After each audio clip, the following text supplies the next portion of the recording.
All right, Stu, I mean, we already have the smoking gun. I think we're about to put the body, the blood, the splatters on the wall, and the chalk outline out. And it seems like mainstream media is like, what murder? What are you talking about? Is that enough? Is that really enough? We have the whole thing on video, but really, is that enough? That is, I will say there has been at least a couple mainstream sources that have actually pursued this. I mean, CBS News did a piece on it yesterday. Surprisingly, Corinne Jean-Pierre went through a 5-minute. If only anyone watched CBS News, that's true. That would be really good. Corinne Jean-Pierre had a really, I would say, tough press conference where, I mean, for 5 straight minutes, White House reporters came after her asking questions about this. And of course, she just bumbled her way through it because she's terrible at her job. But it was interesting to even see her have to go through that exercise. So I don't know. I mean, we've talked about this before. Every once in a while, one of these things breaks through. And a lot of times it has to do with people doing something super selfish. It's not ideological. And this seems to be Joe Biden selfishly using the power of his office in a corrupt way to protect his son. And maybe, I don't know, maybe that breaks through. Maybe the average mainstream reporter looks at this and says, this is going to be a problem later on. We should get him out of here now while Gavin Newsom still has a chance to step in or something. Yeah. Well, here it is. House Republicans yesterday released more WhatsApp messages. They say they were written by Hunter Biden as he worked on a business deal with a Chinese energy company. In messages from August 2017, the First Son pushed that $10 million was needed, and it needed to be invested annually into the joint venture with CEFC China Energy. He called a $5 million proposal new to me and not acceptable. $5 million just isn't enough for all the things that Hunter Biden could bring to the table, like drugs. The House Oversight Committee, the Twitter account, said that Hunter was messaging Guang Wendong, a CEFC China Energy associate who used the nickname Kevin. That's the best part of the story. I don't know if I've ever told you, I called Benjamin Netanyahu. He was in the United States, and I had to call his hotel room and use a code name. And when I saw the code name, I thought it was ridiculous. And so I called the hotel, and I said, John Smith, please. And it rang through, and hello. And I said, Prime Minister, how are you? And he said, I'm doing fine. And I said, John Smith, really? I was hoping for something a little more clever. And he said, in my country, it is very clever. Anyway, so I'm sure it wasn't actually Kevin, John Smith, of course, but yes. No. It was actually John Smith. That was his code name at that time. They don't use the same code name, Stu. Okay, I didn't give away. Okay, I'm the one sitting on the Iranian papers. Anyway, the House Oversight Committee's Twitter account said that he used the messaging with Kevin, and Hunter had said, I'm tired of this, Kevin. I can make $5 million in salary from any law firm in America. If you think it's about money, it's not. Okay, listen to this. If you think it's about money, it's not.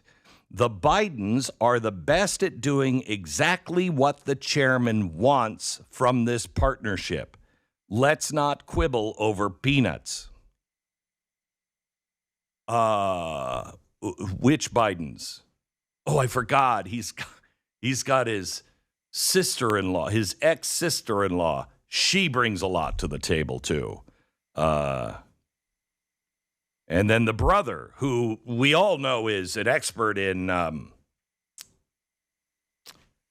Well, anyway, all those Bidens are the best at bringing the chairman what he wants, and it has nothing to do with Joe Biden. This is horrific.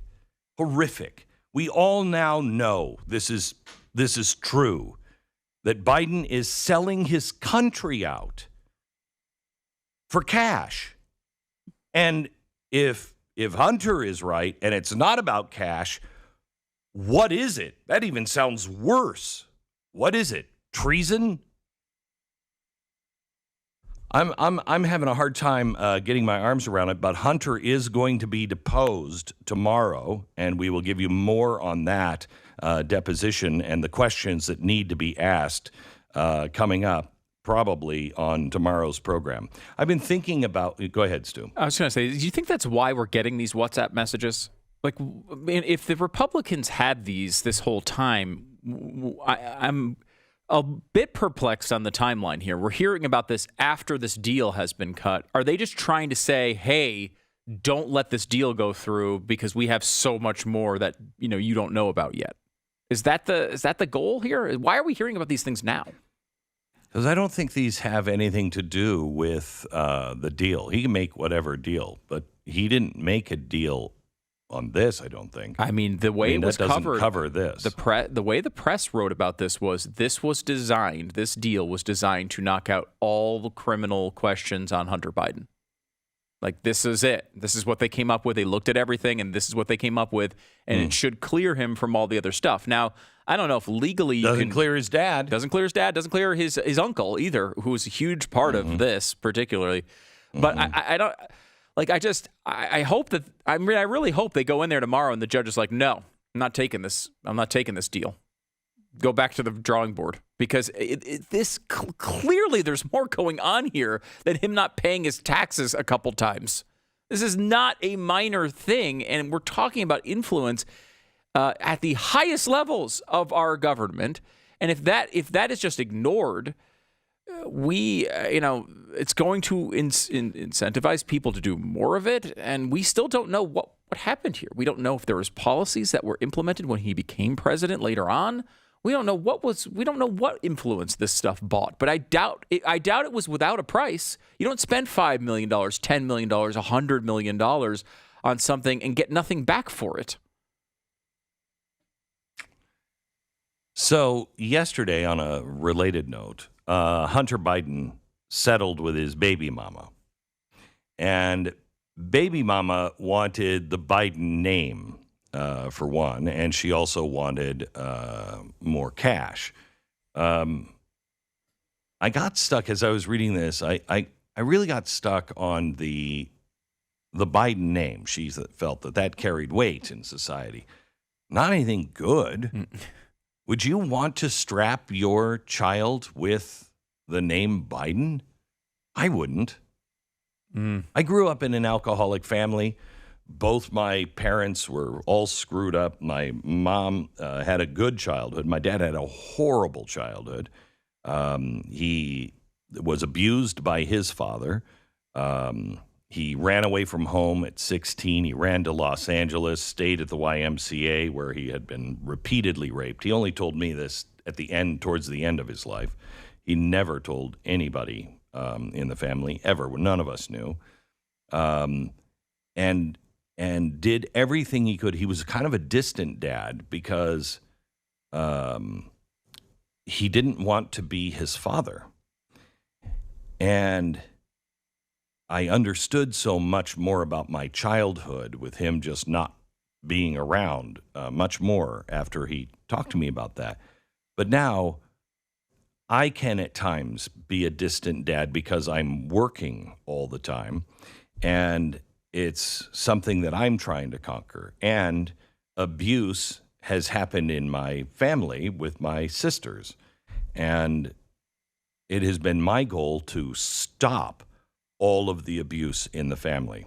So somebody's got to stand up for the women in our family. And I've taught my son and my nephews, enough is enough. Stop and protect the women in our family. That's a Herculean thing to try to even take on and change in one generation. Your history really matters to you. And I know one of the things that played into me when I was very young was my mother was an alcoholic, and then she killed herself. I'm 14, 15 years old, and I remember in my 20s feeling like that was inevitable. That's just the way we do things. It did happen in my family, and it's just the way we do things. The mark that the Bidens are putting on their children and grandchildren forever, it's going to take somebody with real spine, and I don't see anyone in that family with any kind of spine. But to reverse the damage to that family is going to take a hero of epic proportions. And what's crazy is Hunter Biden is in the position to do it. But I don't think he'll ever humble himself enough. I mean, wouldn't you be embarrassed to be in public right now if you were one of them? Wouldn't you almost be afraid to be in public? You'd be like, I sold out my country with my dad and he's president. I would be really ashamed and worried about being in public right now. They're not. They're not. And unfortunately, when it comes to families and repentance and everything else, it takes humility. And if this doesn't humble that family, what will?